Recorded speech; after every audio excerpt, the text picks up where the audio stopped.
Untuk menjaga ketertiban, kebersihan, serta kenyamanan pengguna jalan dan pejalan kaki, Wali Kota Prabu Mulih meminta Dinas Perhubungan dan Satuan Polisi Pamong Praja menertibkan pedagang kaki lima yang berjualan di atas trotoar jalan padat karya.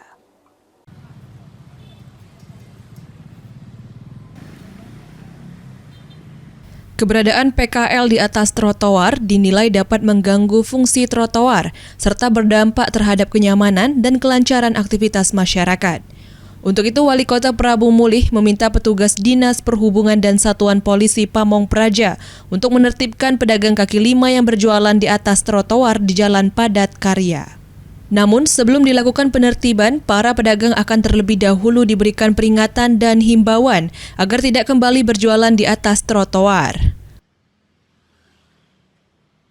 Pak Pol PP tolong ya, jalan padat karya itu sudah sudah banyak berjualan di atas trotoar di Kocok Parit dan itu yang di samping Jalan Matahari gang rumah kita juga.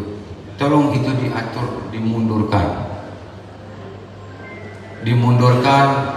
omongi secara bagus-bagus, 2-3 kali juga surat, omongi apa-apa, 4 kali 5 kali diangkat. Langkah ini dilakukan untuk menjaga ketertiban, kebersihan, serta kenyamanan pengguna jalan dan pejalan kaki di kawasan jalan padat karya. Anggi Perkasa, PAL TV.